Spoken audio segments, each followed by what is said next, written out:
لا إله إلا الله لا إله إلا الله لا إله إلا الله ما لنا رب سوى.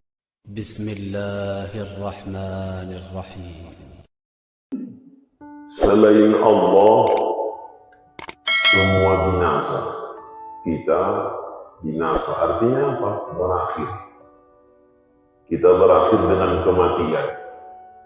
Masjid ini berakhir dengan kehancuran. Bumi ini berakhir dengan kehancuran. Berarti kita, manusia, dan semua makhluk yang lain ada akhirnya. Allah Subhanahu wa ta'ala kekal, dia tidak berakhir, abadi, baqa.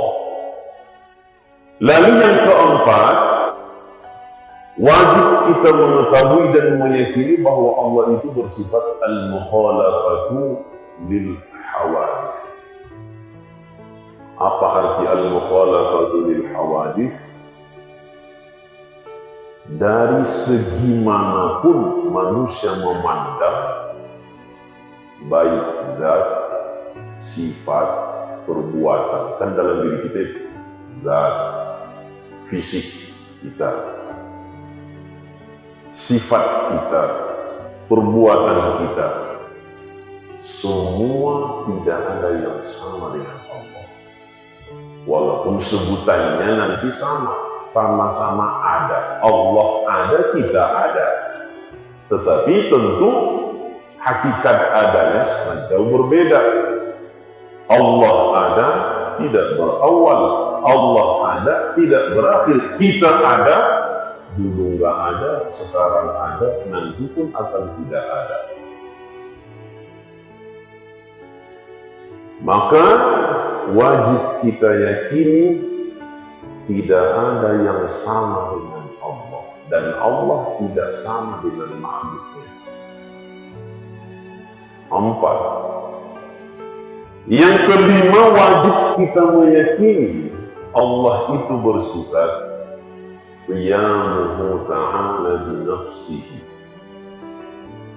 Allah tidak membutuhkan siapa dan apapun, tetapi semua yang ada membutuhkan Allah. La yahtaju ila syai'in min al-hawadith. Allah tidak membutuhkan malaikat, Allah tidak membutuhkan para nabi dan rasul, Allah tidak membutuhkan manusia, semuanya. Karena Allah tidak membutuhkan, maka Allah lah yang maha kaya. Kaya Allah. Maka wajib kita yakini Allah tidak membutuhkan siapapun. Allah itu maha kaya. Karenanya kita harus selalu membutuhkan Allah. Bagaimana bukti kita selalu membutuhkan Allah? Jaga perbuatan, jaga ucapan, jaga hati, jangan sempat kita duakan Allah. Ke manusia itu hanya interaksi syariah, tetapi yang memutuskan dan menentukan semuanya adalah Allah Subhanahu wa ta'ala. Jadi kita butuh ke Allah, buktikan dengan kedekatan kita kepada Allah semakin hari semakin bertambah. Jadi Allah tidak membutuhkan apapun dan siapapun, tetapi semua yang ada butuh kepada Allah. Yang keenam, wajib kita meyakini Allah itu bersifat wahdaniyah, esa. Lawan esa tentu berbilang, ta'addud. Jangan kita menduakan Allah. beramal untuk orang berarti menduakan Allah. Usalli fardhu subhi rak'atain adaan ma'muman adaan imaman lillahi ta'ala. Ketika kita niatkan untuk orang bukan lagi untuk Allah, maka kita itu telah menduakan Allah. Maka esakan Allah dengan cara tidak ada zat yang sama dengan Allah, tidak ada sifat yang sama dengan Allah, tidak ada perbuatan yang sama bagi Allah. Zat Allah itu tidak terdiri dari organ-organ. Zat Allah itu bukan materi. Sifat Allah itu juga tidak berbilang. Tidak ada yang memiliki sifat yang sama dengan Allah. Sifat Allah itu ketika kuasa, kuasanya tidak berbilang. Dan seterusnya. Begitu juga dengan perbuatan. Yang memiliki perbuatan pada hakikatnya hanya Allah subhanahu wa ta'ala. La yata'attaru syai' illallah. Adapun kita manusia ini zahirnya saja yang berbuat, yang menghendaki dan menentukan adalah Allah subhanahu wa ta'ala. Maka dengan mengesahkan Allah dari segi af'alnya ini, sebanyak apapun ibadah kita, jangan merasa kita yang beribadah, tapi rasakan beribadah kita bisa hanya diizinkan dan dikehendaki oleh Allah. Sehebat apapun kita, semua itu karena diberikan oleh Allah. Maka sesungguhnya yang punya perbuatan adalah Allah subhanahu wa ta'ala. Esakan zat, esakan sifat, esakan perbuatan Allah. Lalu kemudian wajib kita meyakini sifat qudrah. Allah itu kuasa.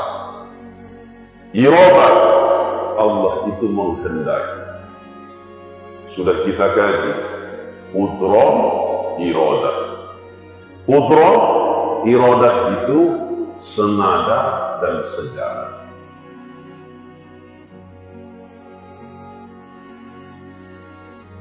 Semua yang mungkin, karena hukum akal ada 3, wajib, mustahil, jaiz.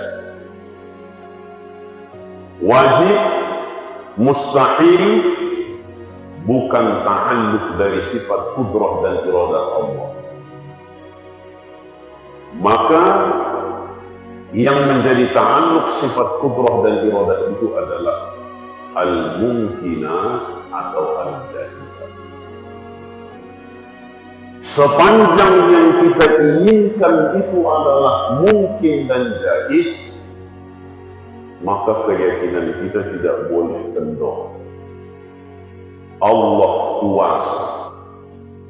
Karena ta'alluq daripada sifat qudrah dan iradah itu adalah kepada yang mungkin, maka dua usaha kita, berdoa dan berusaha, nggak boleh berhenti. Berdoa, berusaha. Berusaha, berdoa.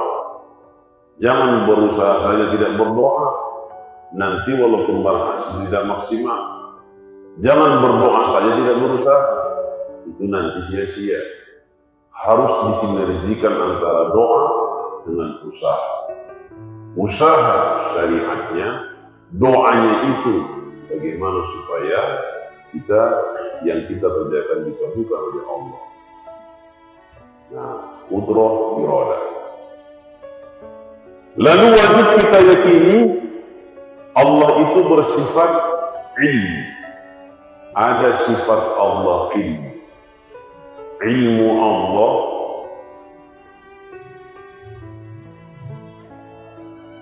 ahata bi kulli syai', segalanya diketahui oleh Allah.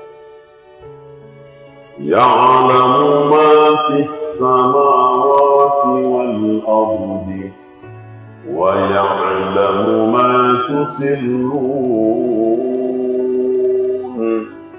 wallahu alimun bidatis sudur.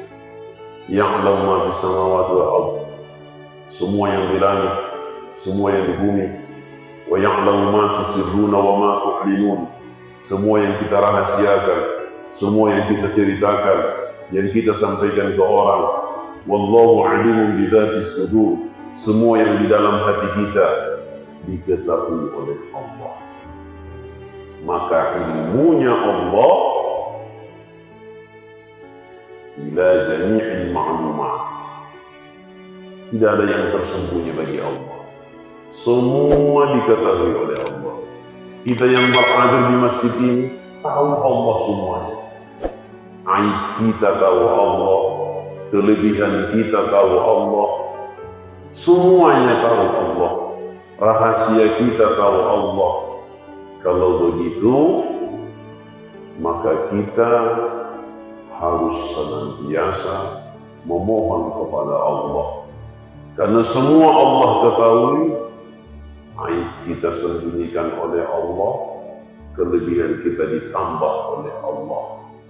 Jadi kita ngadu kepada Allah. Kemudian sifat selanjutnya hayat. Wajib kita yakini Allah itu hidup. Tapi hidupnya Allah Ta'ala sudah kita pahami sebelumnya. Allah itu bersifat al-mukhalafatu lil hawadits. Tidak sama dengan yang baal. Semua tidak sama dengan yang baal. Zat sifat perbuatan. Karena itu wajib kita yakini Allah itu maha hidup. Maha hidupnya Allah itu hidup, memiliki sifat hidup. Hidupnya tidak memiliki ruh. Karena setiap yang ada ruh pasti akan merasakan kematian. Allah hidup tidak memiliki ruh. Maka kita wajib meyakini Allah itu hidup selama-lamanya. Barulah kita mengakhiri sifat daripada Allah yang ma'ani, sama, basar, kalam. Sama, basar, kalam. Sama artinya Allah memiliki pendengaran. Basar artinya Allah memiliki sifat penglihatan. Nanti kalam akan kita tampilkan melalui PowerPoint. Karena pembahasan kalam ini banyak ulama yang dibunuh gara-gara itu. Ada kalam nafsi, ada kalam hakiki, ada kalam nafsi, ada kalam lafzi. Kalam lafzi yang dilapaskan ada kalam nafsi. Nah itu nanti akan kita tampilkan bagaimana supaya lebih paham Bapak Ibu. Tapi kalau sama dan basar ini, yakini Allah itu mendengar. Wallahu was-sami'ul basir. Allah maha mendengar lagi maha melihat. Tetapi wajib kita yakini pendengaran Allah Subhanahu wa ta'ala tadinya al-mukhalafatu ta'ala lil hawadits, tidak memiliki daun telinga, tidak ada lubang telinganya, tidak ada gendang telinganya, tapi pendengaran Allah Subhanahu wa ta'ala itu adalah ada dan dia sifat yang azali, mawjudah, qaimatun bidzati ta'ala. Sebagaimana kita meyakini bahwa Allah itu tidak ada awalnya, tidak ada akhirnya, maka pendengaran Allah Subhanahu wa ta'ala ada dengan zat Allah Subhanahu wa ta'ala. Dia adalah mawjudah. Apa itu yang disebut dengan mawjudah? La ilaha illallah, la ilaha illallah, la ilaha illallah, ma lana rabbun si